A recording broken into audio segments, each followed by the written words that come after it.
आज सुबह से ही भगवान जगन्नाथ की रथ यात्राएं निकाली जा रही हैं और इसी बीच अहमदाबाद में के पुरी में भी भगवान जगन्नाथ की रथ यात्रा निकाली जा रही थी। लेकिन इसी बीच एक चौंकाने वाली घटना सामने आई है, जहां रथ यात्रा में 17 हाथियों का एक झुंड था और इसी बीच एक हाथी बेकाबू हो गया।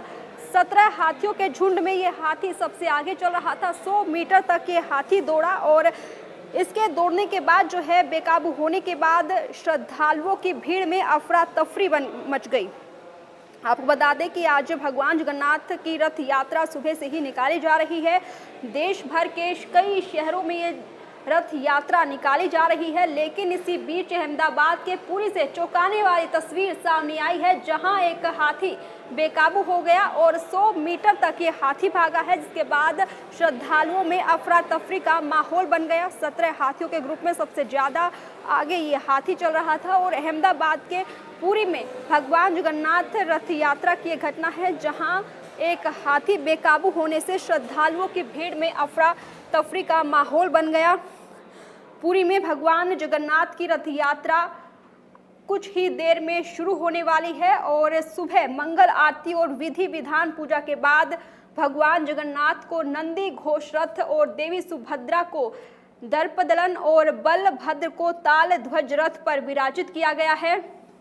अब रथ पर भगवान की विधिवत पूजा और भोग भी लगाया गया था। दोपहर 3 बजे पूरी राज परिवार के गजपति दिव्य सिंह देव रथ के आगे सोने के झाड़ू से बुहारा लगाने के बाद इस रथ यात्रा की शुरुआत की और रथ से भगवान जगन्नाथ अपने भाई बलभद्र और बहन सुभद्रा के साथ करीब 3 किलोमीटर दूर गुडिंचा मंदिर जाते हैं। ये उनकी मौसी का घर माना जाता है। उधर अहमदाबाद समेत देश के कई शहरों में रथ यात्राएं निकाली गई हैं। अहमदाबाद में भगवान जगन्नाथ की रथ यात्रा निकाली गई। गृह मंत्री अमित शाह ने सुबह 4 बजे मंगल आरती की। इसके बाद मुख्यमंत्री भूपेंद्र पटेल ने पाहिंद विधि कर रथ यात्रा की शुरुआत की और रात तकरीबन 8:30 बजे भगवान वापस मंदिर लौटेंगे। तो अहमदाबाद में भगवान जगन्नाथ की रथ यात्रा में सुबह 10 बजे ये चौंकाने वाली तस्वीर सामने आई और ये बेकाबू हाथी 100 मीटर तक भागा। इसके बाद रथ यात्रा में भगदड़ मच गई, जिसकी तस्वीरें आप इस वक्त आपकी स्क्रीन में देख रहे हैं, जिनमें दिखाई दे रहा है कि इस हाथी की वजह से किस तरीके से इस यात्रा में भगदड़ मची है। हाथी को रोकने की कोशिशें की जा रही हैं, लेकिन हाथी अपनी धुन में सवार है। लोग इधर उधर भागते दिख रहे हैं। बेकाबू हुआ हाथी 17 हाथियों के ग्रुप में सबसे आगे चल रहा है। जानकारी के मुताबिक हाथी डीजे और सीटी की आवाज से बेकाबू हुआ था। हाथी को वन विभाग के अमले ने 2 मादा हाथियों की मदद से काबू में किया। इसके बाद उसे और दोनों मादा हाथियों को जुलूस से हटा दिया गया है। बाकी यात्रा में 14 हाथी शामिल हैं और डीजे सीटी की तेज आवाज के चलते ये हाथी बेकाबू हुआ था। रथ यात्रा निकल रही थी। खाड़िया क्षेत्र के पास जैसे ही रथ पहुंचा, सबसे आगे चल रहा नर हाथी अचानक उत्तेजित हो गया। तेज आवाज में बज रहे डीजे और सीटी की आवाजों से वो घबरा गया और तेजी से दौड़ते हुए पास की पोल गली की ओर 100 मीटर तक भागा।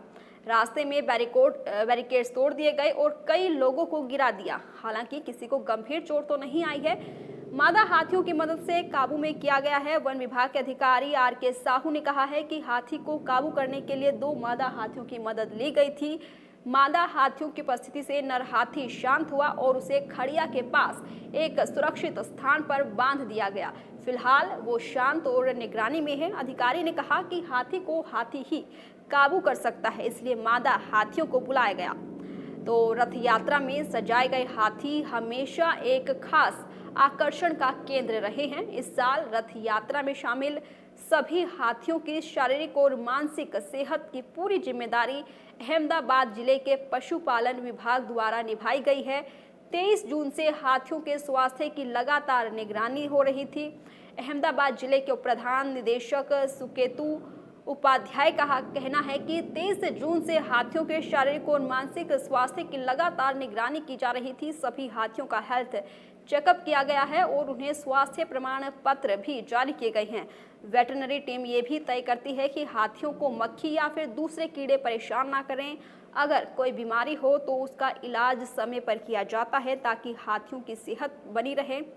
और आपको बता दें कि इससे पहले भी कई बार इस तरीके की घटनाएं हो चुकी हैं जहां जगन्नाथ रथ यात्रा में खलल पड़ा है। 1946 में हाथी पर निकाली गई थी यात्रा और गुजरात का ये मामला है जहां सांप्रदायिक दंगों के बीच भी रथ यात्रा निकाली गई थी। तत्कालीन सरकार ने रथ यात्रा की अनुमति नहीं दी थी, लेकिन भक्त परंपरा को टूटने नहीं देना चाहते थे। उस समय जगन्नाथ मंदिर के आसपास कड़ी सुरक्षा व्यवस्था की गई थी। मंगला आरती और यात्रा के उद्घाटन समारोह के बाद हाथी पर भगवान को सवार कर यात्रा निकाली गई थी।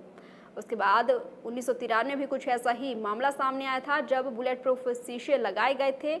जब अहमदाबाद में दंगे भड़के थे तब हाथी ने भगवान को शहर में जुलूस के रूप में घुमाया था और रथ यात्रा पूरी हुई थी।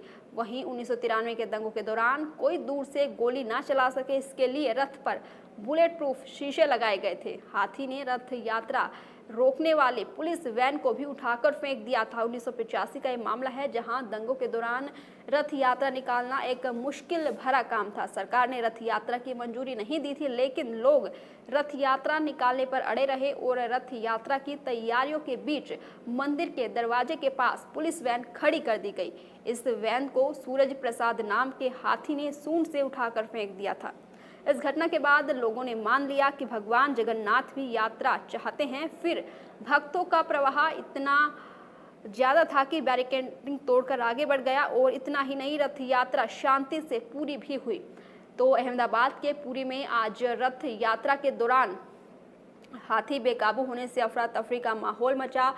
17 हाथियों का झुंड जो भगवान जगन्नाथ रथ यात्रा निकाल रहा था उसमें ये हाथी था और इस झुंड में सबसे आगे यह हाथी चल रहा था, जिसके बेकाबू होने से श्रद्धालुओं में अफरा तफरी का माहौल बन गया और फिर 2 मादा हाथियों की मदद से इस हाथी को पकड़ा गया।